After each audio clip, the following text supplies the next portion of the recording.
I remember as a very young, early 20-something reporter in Chicago, we were at a murder scene. I was talking to an old school Chicago copper, and in my naive way, I said, well, but I don't understand why he did this and this and this. And the guy looks at me and says, kid, your mistake is you're trying to assign a rational motive to what is inherently an irrational act. That is so many of the stories we cover, right? We can look back and say, shouldn't Jussie Smollett have known that police were going to take this seriously and investigate the hell out of it? But you know what? We're trying to assign a rational motive to what was an irrational act. Empire star Jussie Smollett is in good condition at Northwestern Hospital after being the victim of a reported racially charged assault and battery. I just think he startled. What's really weird, ma'am, just because I'm scared, I don't know what it is, they put a noose around his neck. Pretty quickly, people were skeptical. And the one thing I know about victims of crimes like that, once they get free, anything that's out there, they're going to leave it because they're looking for the police. My source said, the two guys you've been reporting that police are questioning for a hate crime are black. When you go to the Crafty Beaver to purchase the goods, there's probably going to be a way to track you down. Why would Jussie Smollett pick two brothers who he had a relationship with to carry this out? But in the end, think about it. Who else are you going to ask to help you? Jussie Smollett took advantage of the pain and anger of racism to promote his career. Jussie Smollett in custody and under arrest. What was more newsworthy for me and what really rocked my world was when the charges were dropped.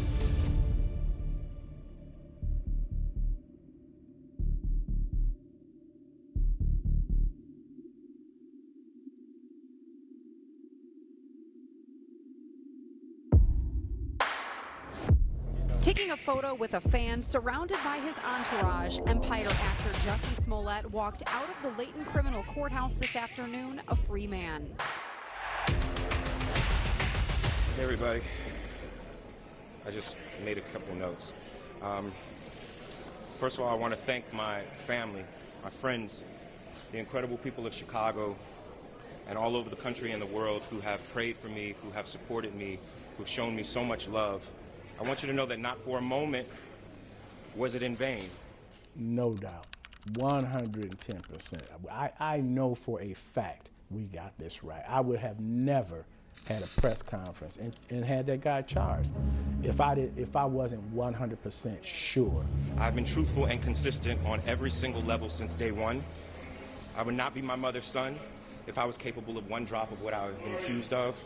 You know, you don't make statements like that. You don't bring your mother, invoke her name into something like that, especially when you are 100% guilty of what we're saying you are. This has been an incredibly difficult time, honestly one of the worst of my entire life. But I am a man of faith, and I'm a man that has knowledge of my history, and I would not bring my family, our lives, or the movement through a fire like this. I just wouldn't. He literally walked out of that courtroom, walked in front of the TV cameras in the lobby and said, I'm innocent. I'm the victim here. And boy, did that took things to the next level. This is a whitewash of justice. A grand jury could not have been clearer. It is not on the level from beginning to end, and there needs to be a level of accountability throughout the system, and this sends an unambiguous message that there is no accountability, and that is wrong. He said he was attacked by MAGA country. Did you ever hear that one? MAGA. Maybe the only time I've ever agreed with the mayor of Chicago. Maybe. I stand by the facts of what we produced. If they want to dispute those facts, then the place to do that is in court, not secret. So anytime someone is in a criminal proceeding, the state attorney can always talk to the defense counsel and see if they can come up with their own plea deal. And so, and that's in every case. That's not special to Jussie. What's special to Jussie is that he got a deal that no one similarly situated would have ever gotten.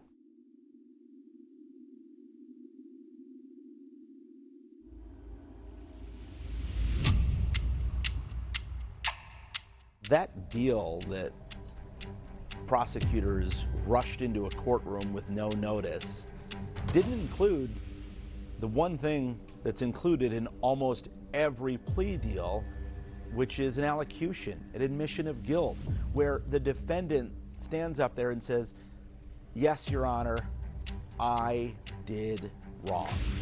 His criminal background, his lack of criminal background, that he didn't have any felony background or violent felony background, based on all those facts and circumstances, we felt that this was a just outcome in the case. It was a minor charge. It was a disorderly conduct charge. Good afternoon. He had to do community service that he had already done at Jesse Jackson's Rainbow Push Coalition. Like, you know, it was nothing. That is a sweetheart deal that has absolutely no precedent in Cook County.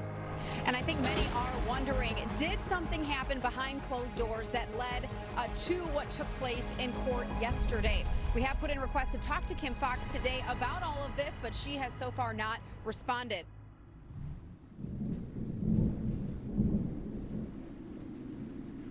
When I say this was the perfect storm, I'm including Kim Foxx, the prosecutor, because she had been under fire ever since she took office for being a progressive politician who went soft on crime.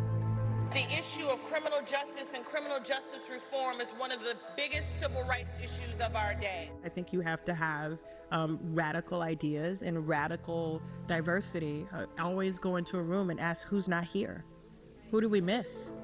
And so when her office does this deal with Jussie Smollett, for a lot of people, it confirmed their previously held belief that, you know, here's a guy who lied about a hate crime, and she's going to essentially give him a pass. I want to emphasize, she would say that she had recused herself completely, and this was siloed off. We don't know why those prosecutors didn't make him, as part of this plea deal, stand in front of the judge and admit wrongdoing. We do know the hearing was rushed because they were hoping to avoid cameras and coverage. She called me. We had a police graduation that morning. Repeat after me. And she called me about 10 minutes before the graduation. Been appointed to the office of lieutenant. To tell me. City of Chicago. She was dropping the charges. Now, what really burned me about it was that they were already in court getting the stuff charged. So I really didn't understand. She told me that she thought there were some holes in the case. When I did the press conference, someone asked me what was his motive. And I had been informed that his motivation might have been more money. Who knows whether it was or not. So she said that was a problem. Anger, disgust. You know, you're trying to figure out why, because we had everything we needed. Those detectives put in a lot of work. They did. They put in a lot of work investigating that particular crime. You know, so it did cause some friction. It's a class 4 felony, it's disorderly conduct, so I didn't think that he would have gotten any jail time.